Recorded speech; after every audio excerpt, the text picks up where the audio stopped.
నమస్తే, welcome to Leo news. స్థలాలు, పొలాలు, డిస్టిలరీలు కాకుండా జగన్మోహన్ రెడ్డి పోర్ట్లను కూడా కబ్జా చేసిన ఉదంతం ఇప్పుడు తాజాగా వెలుగులోకి వచ్చింది.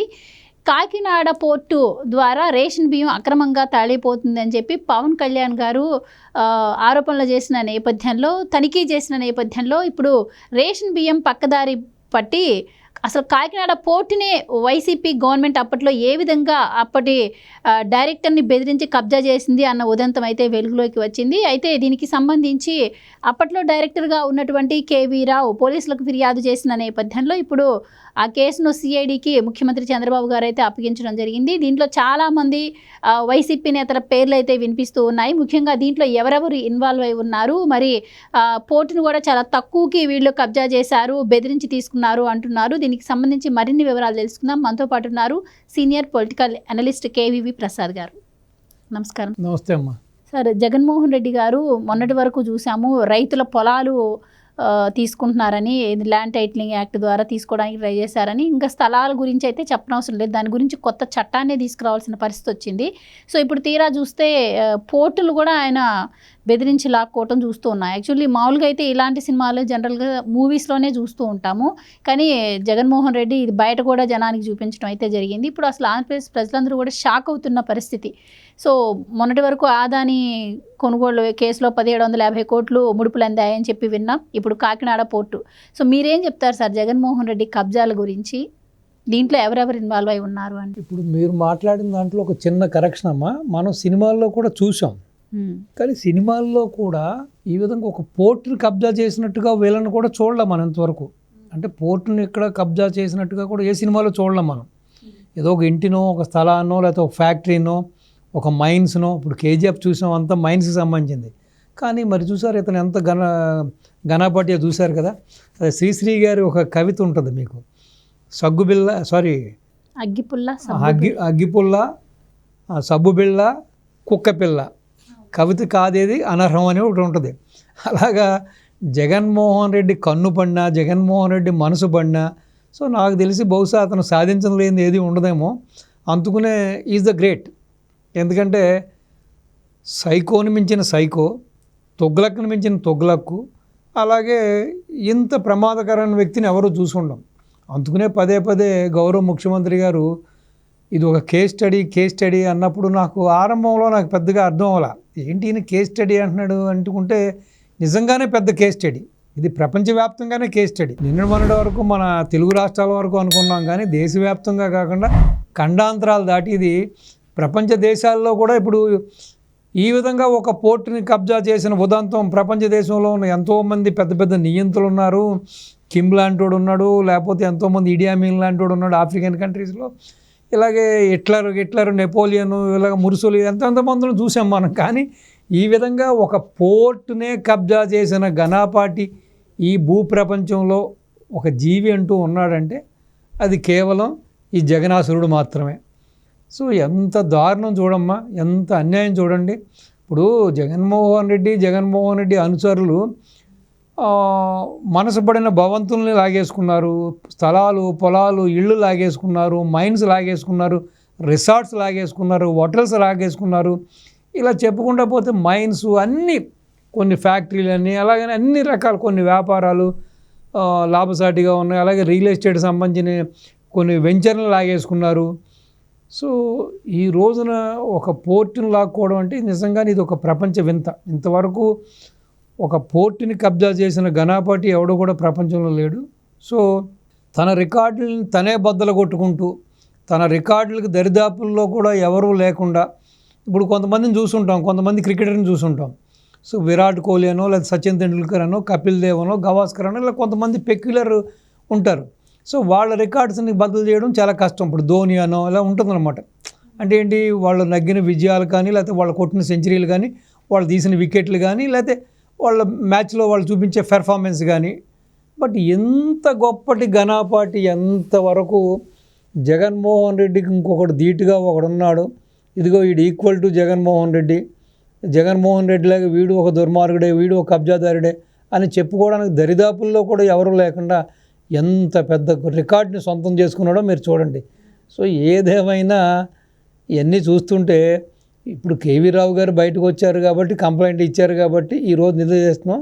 నాకు డౌట్ ఏంటంటే ఈ యొక్క కృష్ణపట్నం పోర్టు కూడా ఈ రీతిలోనే కొట్టేశారేమో అనిపిస్తుంది. అలాగే ఇంకొక రాజుగారి పోర్టు ఏదో ఒకటి ఉంది, దుగ్గరాజపట్నం ఏదో పోర్టు అంటారు అక్కడ. సో ఆ పోర్టు కూడా బహుశా ఇలాగే కొట్టేశారేమో అనిపిస్తుంది. సో వీళ్ళందరూ కూడా బాధితులందరూ కూడా తొందరగా రావాలి, బయటకు వచ్చి వాళ్ళు కూడా కంప్లైంట్ ఇస్తే బాగుంటుంది. ఈ విధంగా ఈ యొక్క అవినీతికి, ఈ అక్రమాలకి అడ్డుకట్ట లేకుండా పోయింది 5 ఏళ్లలోనూ. తండ్రిని అడ్డం పెట్టుకుని ఇలాగే అరాచకాలు చేశాడు, తండ్రిని అడ్డం పెట్టుకుని ఇలాగే దోచుకున్నాడు. సో తండ్రిని అడ్డం పెట్టుకుని ఎంతోమంది ఉజ్వల భవిష్యత్తు ఉన్న పారిశ్రామికవేత్తలందరినీ తన స్వార్థం కోసం బలే చేసేసాడు. సో ఆ విధంగా ఎంతోమంది కోకొలలు, వాళ్ళలో ప్రముఖంగా చెప్పుకునేది ఎవరంటే ఒక మ్యాట్రిక్ ప్రసాద్ గారు కానీ, ఒక ట్రైమాక్స్ ప్రసాద్ గారు కానీ, లేకపోతే సత్యం రామలింగరాజు గారు కానీ, పెన్నా సిమెంటు ప్రతాప్ రెడ్డి గారు కానీ, ఇలా వాళ్ళు కూడా చాలామంది ఉన్నారు బలైపోయిన వాళ్ళు. సో ఈ రోజున కేవీ రావు గారు ఉదాంతం చూస్తే 3600 కోట్లు విలువ చేసే వాటాని, అంటే ఆల్మోస్ట్ 42.5% వాటాని కేవలం 494 కోట్లు కొట్టేశారు. అదేవిధంగా కాకినాడ సెజ్జమ్మ 1100 కోట్ల విలువ చేసే కాకినాడ సెజ్ని కేవలం 12 కోట్లకి, అంటే ఎంత కారు చాకు బేరం అంటాం కదా మనం, ఆ విధంగా ఒకటని కాదు వీళ్ళు.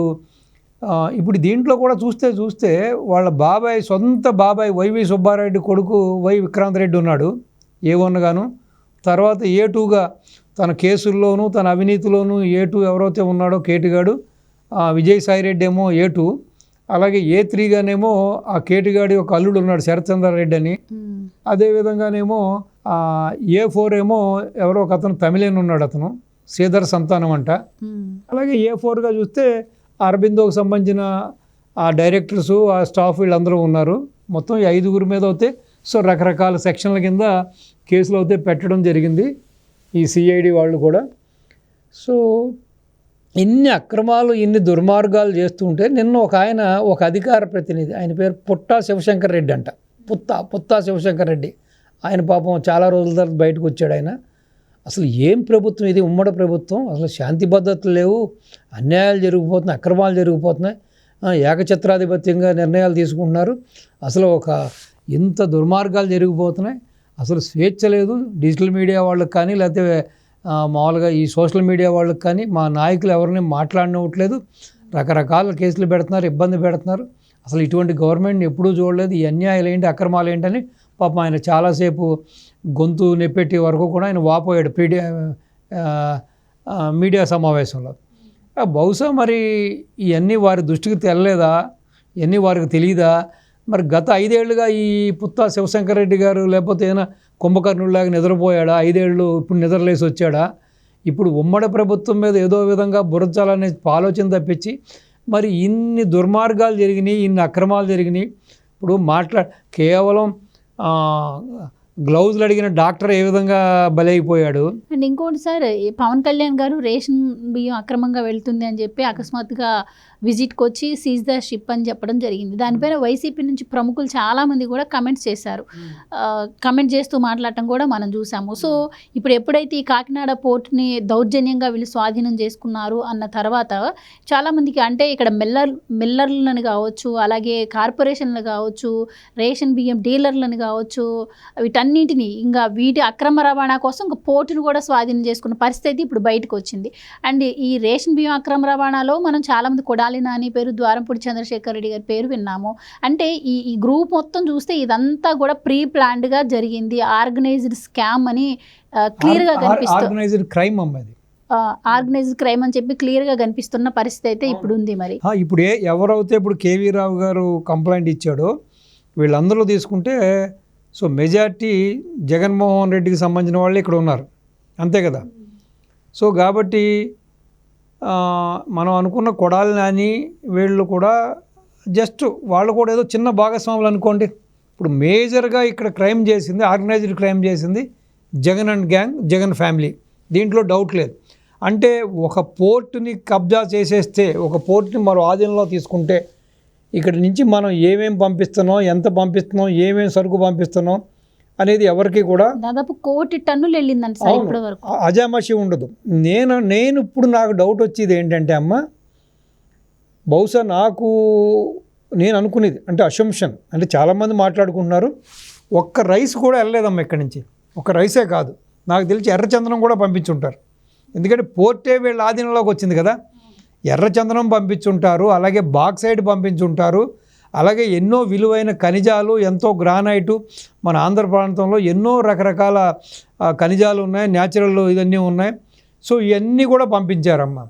పంపించినప్పుడు ఇప్పుడు సాధారణంగా చూసుంటారు మీరు, ఒక లారీ ఏదైనా ఒక సరుకు తీసుకుని తమిళనాడుకి వెళ్తే మళ్ళీ లారీ ఎంటీగా రాదు. ఎందుకంటే వాడికి ఆయిల్ ఖర్చులు లేకపోతే కాసిన డబ్బులు మిచ్చిమవ్వాలంటే మిగలాలంటే వాడు వస్తా ఏదో ఒక వస్తువును మళ్ళీ రిటర్న్లో ఒక లోడ్ తెచ్చుకుంటాడు. సో వీళ్ళు కూడా ఇవన్నీ ఇక్కడి నుంచి పంపించి నాకు తెలిసి అక్కడి నుంచి డ్రగ్స్ అనో లేకపోతే ఆర్మ్స్ అనో ఆమ్యునేషన్స్ అనో సో వేరే రకరకాలుగా మాదక ద్రవ్యాలను సో ఈ విధంగా ఎన్నో అసంఖ్య కార్యక్రమాలకు సంబంధించినవి లేకపోతే చట్ట వ్యతిరేకమైనది, ఈవెన్ గోల్డ్ కూడా తీసుకుంటున్నట్టు, సిల్వర్ కూడా తీసుకొచ్చి ఉండొచ్చు. ఎందుకంటే గోల్డ్ ఇప్పుడు విపరీతమైన డిమాండ్ ఉంది. ప్లస్ రెండోది ఏంటంటే మనకున్న ఇప్పుడు ట్యాక్సేషన్ ప్రకారం ఆ విధంగా గోల్డ్ స్మగుల్ చేసి తీసుకొస్తే ఎంత లేదన్నా కూడా 1 కిలో పైన దగ్గర ఎన్ని లక్షలు సేవ్ చేయొచ్చు అంటున్నారు. సో ఏమో భారీ ఎత్తున తీసుకురావచ్చు, 12 టన్నులు గోల్డ్ తీసుకొచ్చారేమో, వందల కిలోలు గోల్డ్ తీసుకొచ్చారేమో. ఇదని కాదు, ఇప్పుడు డిమాండ్ అండ్ సప్లై అంటారు. ఇక్కడ జనాలకు ఏం కావాలో దాన్ని తీసుకొచ్చి ఉంటారు, అక్కడ జనాలకు ఏం కావాలో పంపించుంటారు. సో దానికి పూర్తిగా వీళ్ళు పోర్ట్ని సొంత జాగీర్లా చేసుకుని వాళ్ళ యొక్క ప్రైవేటు సైన్యంతో ఆధీనంలో పెట్టుకుని సో ఆడిందే పాటరా పాడిందే పాట అన్నట్టుగా చేయడం జరిగింది. ఏదేమైనా ప్రభుత్వం కూడా ఒక్క రేషన్ మీద మాత్రం ఈ యొక్క రేషన్ బియ్యం మీద మాత్రమే దృష్టి పెట్టకుండా అసలు ఇటు నుంచి ఏం వెళ్ళింది అటు నుంచి ఏం వెళ్ళింది అన్నది కూడా ప్రతిదీ కూడా క్షుణ్ణంగా చేయించాలి. ఎందుకంటే అక్కడి నుంచి వచ్చిన కొంతమంది కన్సైన్మెంట్స్ ఎవరైతే ఆ షిప్పింగ్ ఫార్వర్డ్ క్లియరింగ్ ఏజెంట్స్ ఉంటారు వాళ్ళని కూడా పట్టుకుంటే గట్టిగా వాళ్ళని కూడా నిలదీస్తే అసలు అటు నుంచి ఏమొచ్చింది, ఏ రూపంలో వచ్చింది. ఇప్పుడు చాలామంది స్మగ్లర్స్ ఏంటంటే తెలివిగా అక్కడి నుంచి వచ్చేటప్పుడు ఏదో ఐరన్ స్క్రాప్ తీసుకొచ్చినట్టో లేకపోతే ఏదైనా వేరేదో తీసుకొచ్చినట్టో తీసుకొస్తూ ఉంటారు. దాంట్లో చూస్తే వేరే వస్తువులు వేరేగా ఉంటాయి. సో సాధారణంగా ఇంపోర్టెడ్ ఈ యొక్క సెల్ ఫోన్స్ అనో లేకపోతే టీవీలనో ఏసీలనో ఇలా రకరకాల ఎలక్ట్రానిక్ గూడ్స్ కూడా తీసుకొస్తూ ఉంటారు. సో ఆ విధంగా కూడా బట్ పేపర్ మీద చూస్తే వేరే ఉంటుంది. పేపర్ మీద చూస్తే ఏదో సెకండ్ హ్యాండ్ కార్స్ అనో లేకపోతే ఏదైనా స్క్రాప్ అని చెప్పో లేకపోతే ఐరన్ ఓర్ అనో ఏదో రకరకాలు ఉంటాయి. సో కాబట్టి ఈ ప్రభుత్వం మాత్రం ఆ దిశగా కూడా ఆలోచించి అసలు ఈ పోర్టు వీళ్ళ ఆధీనం అయిన నుంచి ఎంత కన్సైన్మెంట్స్ బయటికి వెళ్ళి ఏమేమి కన్సైన్మెంట్ వెళ్ళింది, అసలు దానికి సంబంధించిన ఫార్వర్డ్ క్లియరింగ్ ఏజెంట్స్ ఎవరు, వాళ్ళ దగ్గర డాక్యుమెంట్స్ ఏంటి, ఆ డాక్యుమెంట్స్లో ఏమేమి మెన్షన్ చేసే తీసుకెళ్లారు లేకపోతే అటు నుంచి వచ్చేటప్పుడు ఏమేమి మెన్షన్ చేశారు, ఇదంతా కూడా ఒక పెద్ద ఇన్వెస్టిగేషన్ చేయవలసిన ఆవశ్యకత అయితే ఉంది. ఎందుకంటే ఈ దుర్మార్గుల వలనే ఈ రోజున రాష్ట్రం అంతా రావణ కాష్టం అయిపోయింది. రెండోది ఎక్కడ చూసినా డ్రగ్స్ మయం అయిపోయిందమ్మా. చూస్తున్నారు కదా, చిన్నపిల్లలు, పసిపిల్లలు, స్కూల్ పిల్లలు, కాలేజీ వాళ్ళు వీళ్ళని లేదు, ప్రతి వాళ్ళు కూడా ఈ లిక్విడ్ గంజాయికి లేకపోతే గంజాయికి రకరకాల మాదక ద్రవ్యాలు కూడా వాళ్ళు బానిసలు అయిపోయారు. కాబట్టి అసలు ఎన్నిసార్లు ఎన్ని కన్సైన్మెంట్ తీసుకొచ్చారు. అలాగే ఇది మాత్రమే కాకుండా వైజాగ్ పోర్టులో దొరికిన ఆ రోజున 25,000 కిలోల ఆ డ్రగ్స్ ఏమైనాయి వాటి గురించి ప్రస్తుతానికి ఊసు లేదు, ఏమీ లేదు. సో దాన్ని కూడా టేకప్ చేయాలి. ఆ దిశగా కూడా అసలు అన్ని పోర్టుల్లో కూడా ఏపీలో ఉన్న కృష్ణపట్నం పోర్ట్ నుంచి మిగతా ఎన్ని పోర్టులు ఉన్నాయో అన్ని పోర్టుల నుంచి ఏమేమి యాక్టివ్ జరిగిందో ప్రతీది కూడా బయటికి ఏం వెళ్ళింది, బయట నుంచి ఇక్కడికి ఏం వచ్చింది. సో ఆ దిశగా ఒక ప్రత్యేకమైన టీమ్స్ వేసి ఒక ప్రత్యేకమైన కమిటీని వేసి చేస్తే మాత్రం వీళ్ళ అన్యాయాలు దుర్మార్గాలు చాలా బయటకు వస్తాయి. సో ఇంకా ఇదే విధంగా ఎంతోమంది బాధితులు ఎవరైతే వాళ్ళు ల్యాండ్స్ పోగొట్టున్నారో, ఫ్యాక్టరీస్ పోగొట్టున్నారో, ఇండస్ట్రీస్ పోగొట్టున్నారో, వాళ్ళ రిసార్ట్స్ పోగొట్టుకున్నారో, వాళ్ళ హోటల్స్, ఈ విధంగా రకరకాల ఆస్తులను పోగొట్టుకున్నారమ్మా చాలామంది. సో వాళ్ళందరూ కూడా ధైర్యంగా రావాలి. కాబట్టి గవర్నమెంట్ ఇమ్మటే యాక్షన్ తీసుకుంటుంది. కాబట్టి ఏదైనా మనం చూసారు జగన్మోహన్ రెడ్డికి సంబంధించిన వాళ్ళు, జగన్మోహన్ రెడ్డికి సంబంధించిన పార్టీకి సంబంధించిన వాళ్ళు, జగన్మోహన్ రెడ్డి బంధువులు ఒక అమాయకుడు తెలంగాణ ప్రాంతానికి సంబంధించిన ఒక అతని దగ్గర నుంచి ఏ విధంగా కార్లు అద్దెకి తీసుకెళ్ళి అతన్ని ఇబ్బంది పెట్టి 5 ఏళ్ళు కార్లు వాడుకుంటే మొన్న లోకేష్ బాబు గారి చొరవతోటి 6 కార్లు కూడా ఇప్పించడం జరిగింది. సో అది కాకుండానే కొన్ని వేల కోట్లు 100 కోట్లు విలువైన ఆస్తులు అందరూ పోగొట్టుకున్న వాళ్ళు చాలామంది బాధితులు ఉన్నారు. ఎస్పెషల్లీ నాకున్న ఇన్ఫర్మేషన్ ప్రకారం ఏంటంటే ఎక్కడో దేశం కాని దేశాలు వెళ్ళి రెక్కల ముక్కలు చేసుకుని రూపాయి కూడబెట్టుకుని ఇక్కడ ఆస్తులు కొన్న ఎన్ఆర్ఐస్ ఆస్తులు కూడా చాలా కూడా అన్యాకృతం అయిపోయిందని, చాలా కూడా ఇలాగే వీళ్ళు ఈ గ్యాంగ్స్ కొట్టేశారని కూడా చాలామంది చెప్పుకున్నారు. బాధితులు కూడా చాలామంది తిరుగుతున్నారు. సో కాబట్టి ఒక ప్రత్యేకమైన సెల్ పెట్టి దీనికి వార్ ఫుటింగ్ టైంలో లాగా సో దాని గురించి మొత్తం ఎంక్వైరీ చేసి ఎవరైతే బాధితులు ఉన్నారో వాళ్ళందరికీ కూడా న్యాయం చేయాలని ఈ ఉమ్మడి ప్రభుత్వాన్ని నేను కోరుతున్నాను. అంతేకాకుండా ఎవరైతే బాధితులు ఉన్నారో వాళ్ళు కూడా ధైర్యంగా వచ్చి ఈ యొక్క గవర్నమెంట్కి, గౌరవ ముఖ్యమంత్రి గారికి, హోమ్ మినిస్టర్ గారి, లోకేష్ బాబు గారికి, పవన్ కళ్యాణ్ గారికి కూడా వాళ్ళ యొక్క వ్యధలు బాధలు అథెంటిక్ డాక్యుమెంట్స్తో సహా వాళ్ళు సబ్మిట్ చేస్తే డెఫినెట్గా ఈ ప్రభుత్వం చాలామందికి న్యాయం చేస్తూనే ఉంది. వీళ్ళు చేస్తూ ఉన్నారు, ఈ చేయడానికి కంకణం కట్టుకున్నారు. కాబట్టి ఆ విధంగా ప్రజలు కూడా సహకరించాలి, బాధితులు కూడా సహకరించాలని మీ ద్వారా తెలియపరుస్తున్నాం. Thank you so much. నమస్తే అమ్మా. Please subscribe to Leo news for more videos.